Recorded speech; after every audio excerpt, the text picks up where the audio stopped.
नमस्कार, मी doctor Nivedita Chevle from Santulan family wellness clinic. I am general physician and Panchakarma consultant. आपण मागच्या व्हिडिओमध्ये बघितलं की पंचकर्म म्हणजे नक्की काय किंवा किती कर्म, वमन, विरेचन, बस्ती, नस्त्य आणि रक्तमोक्षण. आता आपण वमनाची माहिती बघणार आहोत अगदी थोडक्यामध्ये. वमन म्हणजे काय? बेसिकली वमन म्हणजे औषधांच्या सहाय्याने उलटी करून शरीरातला कफदोष, दूषित असलेला कफदोष, जास्त झालेला कफदोष किंवा ज्याने व्याधी निर्माण होतात असा कफदोष शरीराच्या बाहेर उलटीद्वारे काढून टाकणे म्हणजे वमन. वमन हे कोणाला दिलं जातं?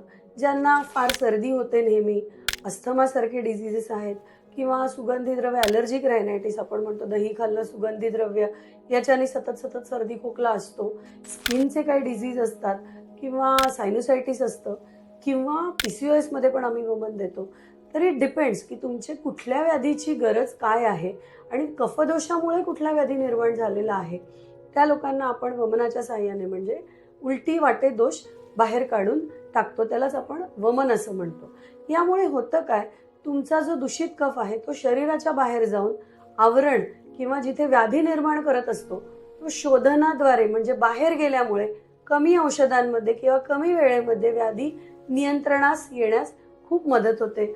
वमन पंचकर्म हे दोषाप्रमाणे आणि व्याधीप्रमाणे आपण कोणत्याही ऋतूत करू शकतो. त्याचा आयडियल काळ हा वसंत ऋतू सांगितला आहे, पण ग्रंथात सांगितलेले आहे की दोष वाढलेले असतील, रुग्णाची गरज असेल म्हणजे पेशंटची गरज असेल, त्या व्याधीप्रमाणे आणि पेशंटप्रमाणे आपल्याला वमन पंचकर्म हे कोणत्याही ऋतूत दुसऱ्या करता येतं.